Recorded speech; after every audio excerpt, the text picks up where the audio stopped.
Hello friends, it has been a while since I've done a cooking video. And since this is the very first time I have done prime rib myself, I thought it would be a good time to do a video. Hopefully it turns out good. My name is Kim and you're watching All Things Kimberly, West Virginia. I don't really like having the West Virginia on there, so a lot of times I probably won't say it. Not that I don't love West Virginia, because I do. I love West Virginia, but I'm just so used to saying All Things Kimberly. But as I said in a previous video, I wanted my YouTube channel to match my Etsy channel, so here we go. That's what I had to do. Okay, so we have this very expensive cut of meat. Look at this, $68.45. It's 4.9 pounds, $13.97 a pound. Outrageous. Normally, I would never do this, but you all know my birthday was the other day, January 2nd. Well, we didn't go out. We didn't exchange gifts for birthdays this year. Nothing like that. This is my birthday present. I've been wanting to try the prime rib. Homemade at the house, because look how big. Almost 5 pounds, you guys. That's going to serve me, Howard, Lonnie, with leftovers. So, let's take a look. So I found a recipe my daughter gave me, and you're supposed to let this set 6 hours at room temperature. So I've done that. And then you times the actual weight, which was 4.9 by 5 minutes.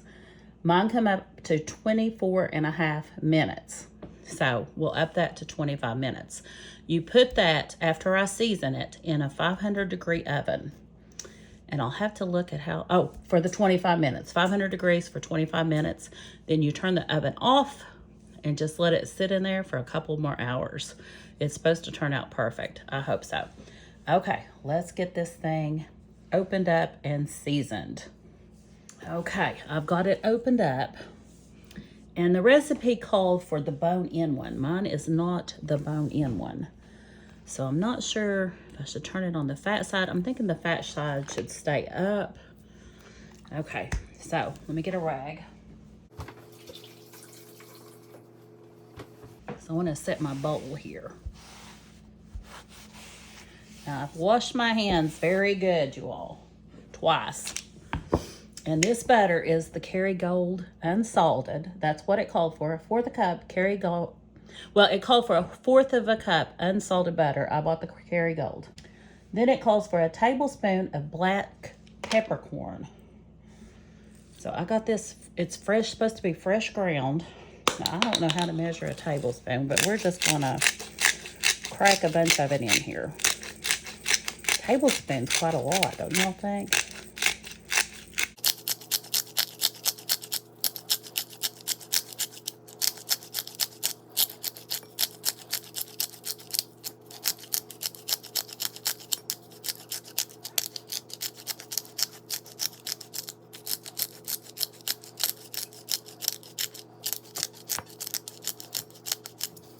Okay, then it called for, I don't think that's quite a tablespoon, but I'm gonna sprinkle some more on the roast when we get it. It calls for a teaspoon, which is right here, of this herbes de Provence. So we're gonna put a teaspoon. See, that's a lot more than my peppercorn. Let's put some more pepper in there.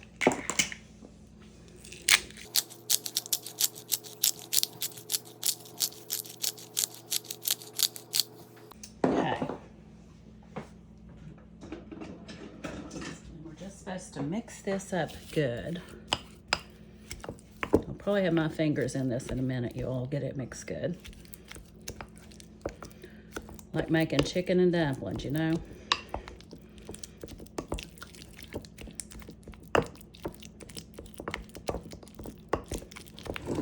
Biscuits, you gotta cook with the hands.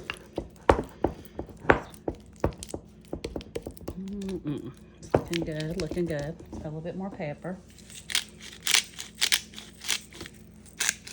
Can you buy this peppercorn, fresh crushed peppercorn, without having to grind it? Probably so, but I was in a hurry in the grocery store and just grabbed the first thing I saw. Okay.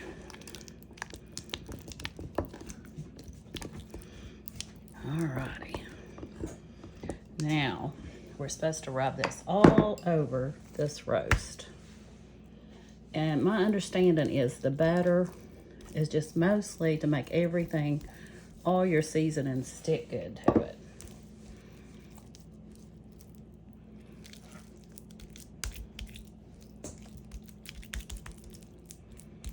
Doesn't like sticking to that fat though, does it?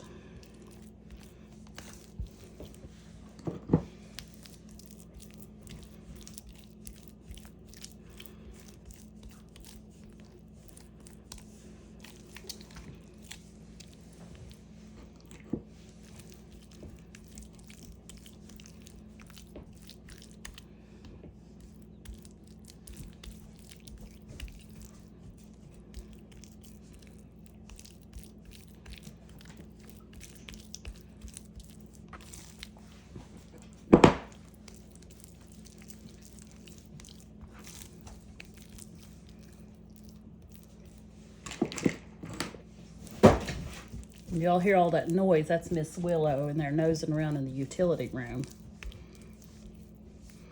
Did you guys see my new puppy?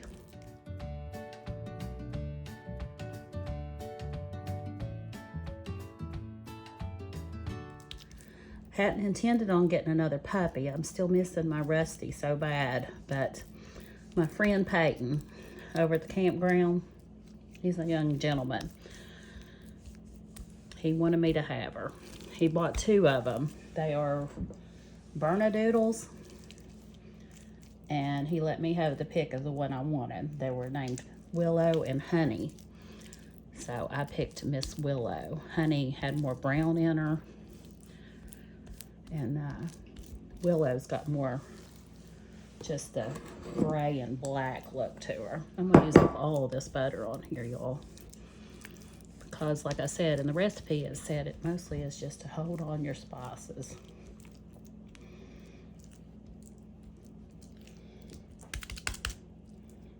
All right, get cleaned up a bit.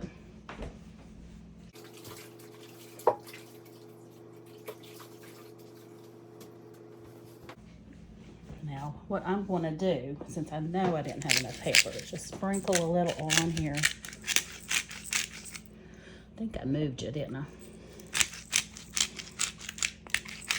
And then it calls for twice as much kosher salt as you think you will need. So here, I got the Morton kosher.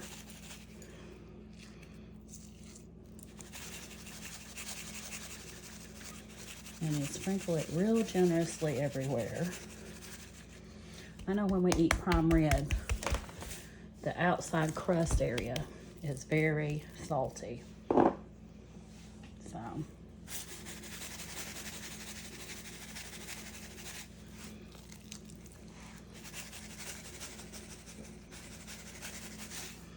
I've ended up with most of my butter on the cutting board here. But it's okay, we'll stick it back on.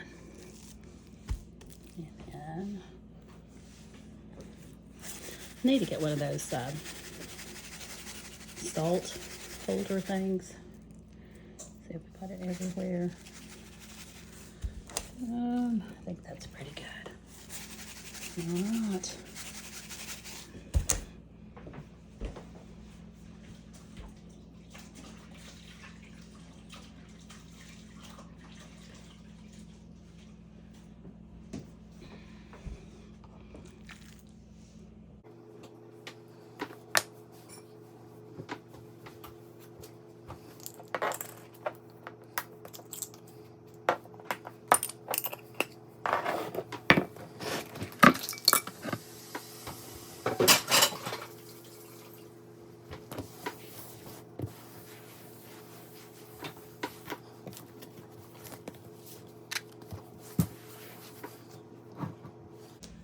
All right. I'll let you take a look at it in my pan. And what I'm gonna do is, like I said, put it in the oven at 500 degrees for 25 minutes. And then you turn it off and let it sit for 2 hours. You don't open the oven door, you don't do nothing, you just let it sit in there. Okay, I'll be back when we get that done. Okay, friends, here it is out of the oven. It did the 25 minutes at 500, and then it did 2 hours probably about 2 hours and 15 minutes sitting because I was getting something else ready, which I'll show you in a minute. But here we go.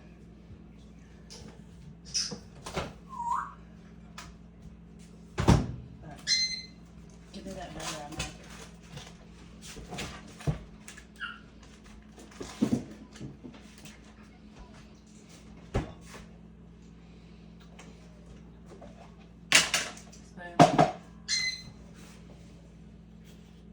Yeah, they're piled up nice, aren't they? Oh, ain't nothing in there clean.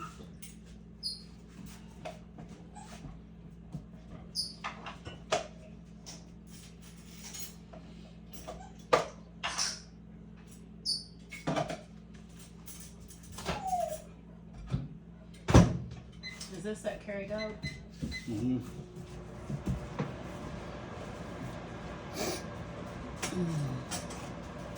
Wasn't it?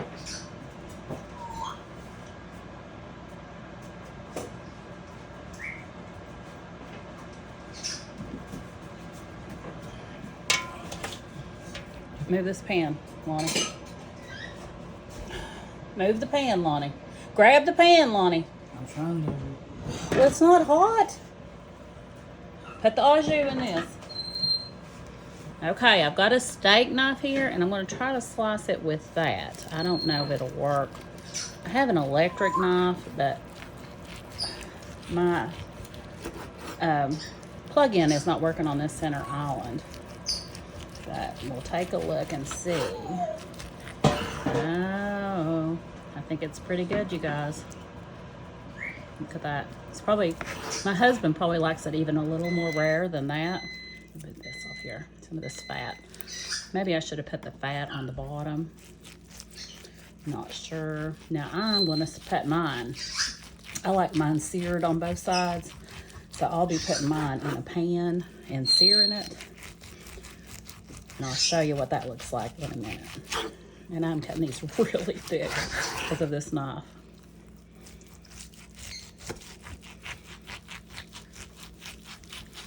I'll probably eat like a half of one of these.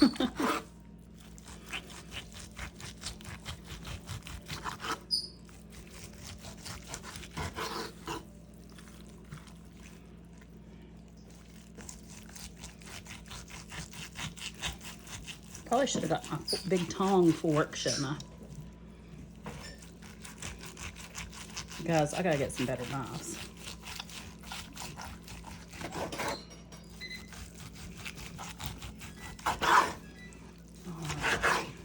Oh, look at that, you guys. It'll be so good.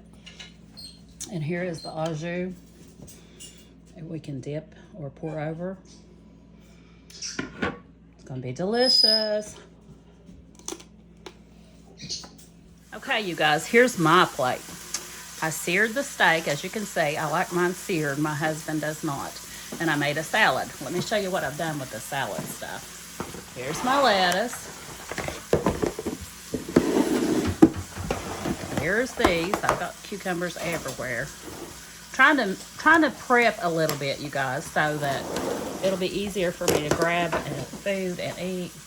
And here I've got some eggs, cheese, some onions. I like these to make a little crunch on my salad. Got the, Ken's Steakhouse Ranch. And then I forgot my tomatoes. Got some tomatoes. There we go. Had some tomatoes and regular lettuce up in this. And I didn't use the bacon bits. All right. It's a wrap, you guys. There's my food. Yum, yum. I'll let you know how it tastes. Okay, friends. Here's what I had left. I didn't eat it all. I told you I wouldn't, but it was delicious. I hope you've enjoyed this, and as always, enjoy the journey. Bye for now.